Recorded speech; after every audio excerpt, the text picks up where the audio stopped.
Hi, welcome to ShowMeTheCurry.com. I'm Anuja. And I'm Pickle, and today we're making a mango pickle from the south. It's known as Aavakai, and it's yummy with chickpeas, it's got mangoes, and it's just delicious.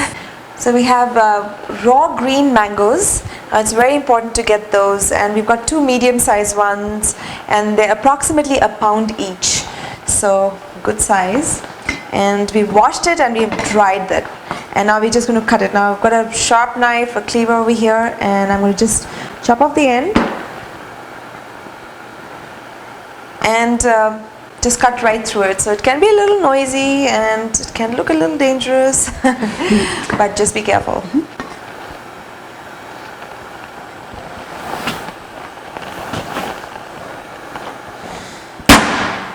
For this particular one, a lot of times the small mangoes work perfectly for pickles, but for this one you want the flesh, so the bigger ones are better.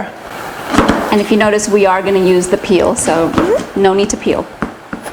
And we are also going to keep the seed inside. We're going to use the seed, we're not going to take it out. But if you're totally opposed to using it, just feel free to pull it out, take it out, but this one is so tender. Look at it. Really small. Yes, so it's just going to probably just get pickled and it'll be fine. So you're going to cut it to the size that we want, and of course a little smaller the better, because that way it pickles faster, and we are all in a big rush these days. Meanwhile, I have 1 cup of the garbanzo beans, which are the white chana. And what we've done here is just rinse them to remove any dust or whatever could be on the garbanzo beans. We're going to rinse it just once, and they're in a colander like this, so drained out completely, and we've let them dry completely as well. So the mangoes have been cut, again, depending on how big or small you want the size to be, but this is like perfect for us. And we've also got the chanas over here. We put it in a tray, and what we're going to do is we're going to let them dry out.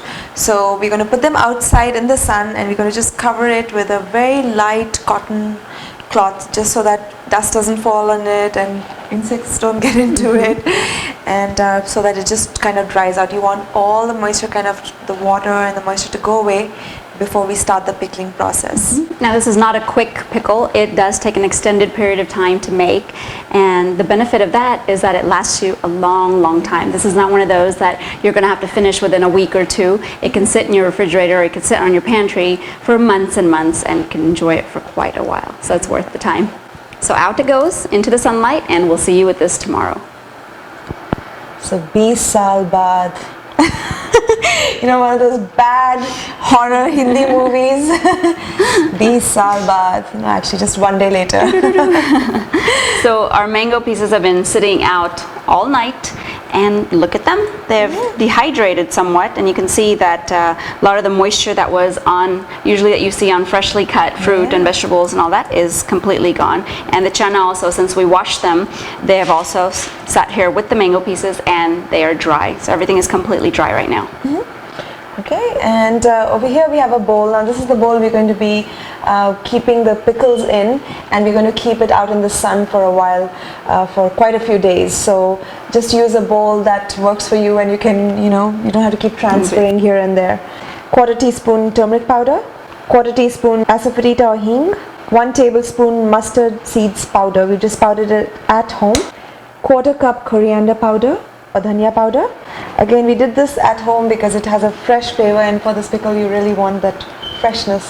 We are using 1/4 cup red chili powder, but a lot of color comes from the red chili powder.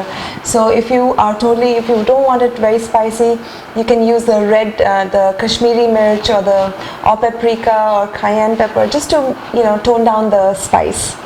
2 tablespoons of salt or to taste. Mix. So you might be wondering, why do we have to bother drying all these pieces? And it's like a whole extra step, a whole extra day. But the reason we do this is, like we said, these pieces of mango have dehydrated somewhat, And what happens now when we mix these mangoes into our spice mixture is that it gives them time to reabsorb all of the flavors that are in that masala mix. The oil and all that goes straight into the mangoes and they plump up again. So now you don't have just an empty, you know, flavorless mango. It's got the mango pieces with sucked in flavor, plumped up. Okay, this is mixed well. Make sure there's no lumps. We're going to now add in our mangoes and the chanas.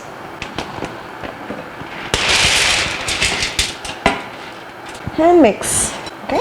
So now we're going to add some oil into this. We're using gingerly or sesame oil. If you absolutely don't have it or can't find it, you can use your regular cooking oil as well. But this one will give you a better flavor.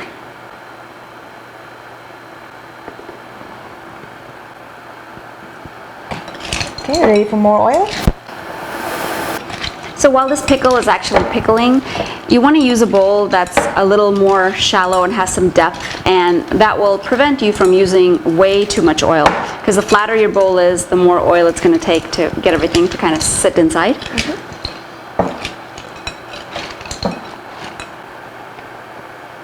And we have a 1/4 teaspoon of fenugreek seeds or methi seeds, and I've just powdered them with our mortar and pestle here. I'm going to add that in.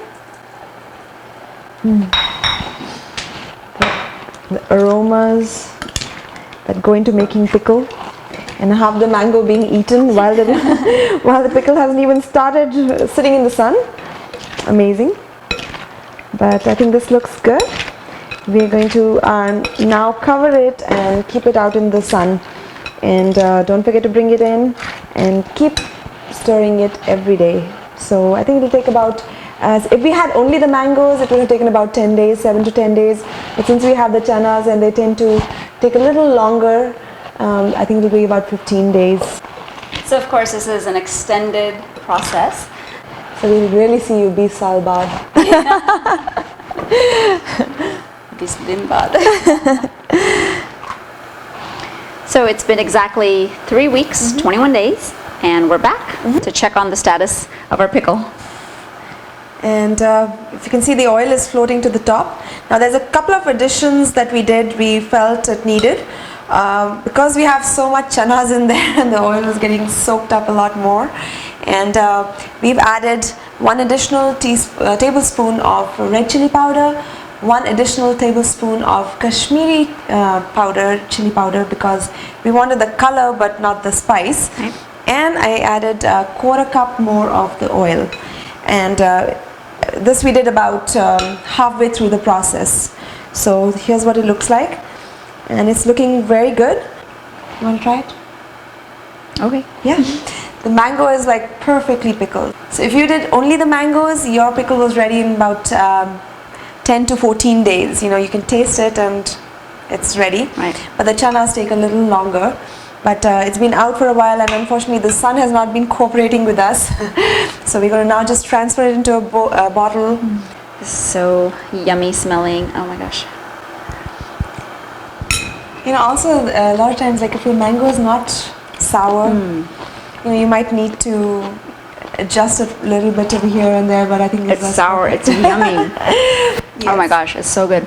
Now if you put it in a bottle and there is not any oil on top, just take a little bit of more of the oil, just warm it up, and then, you know, you can add it, let it cool down a little bit more, and then add it to this and store it. And you don't need to again put it in the refrigerator. In a cabinet is absolutely fine. Just make sure you use Right. a clean, dry bottle. Very important. Yeah, I'm curious to try the chana. I know it's not done, but I'm going to try one just Yes. to see. I think it's what's like going on. 3/4 of the way done, probably. You can actually bite very into good. it. It's not like hard. It's still soaking in the flavors and the oil. This is amazing. These are dry chanas, raw chanas that we use, and you can just bite into it. Fabulous. Really good. This is actually a recipe I have to thank my father-in-law for. He's a fabulous cook.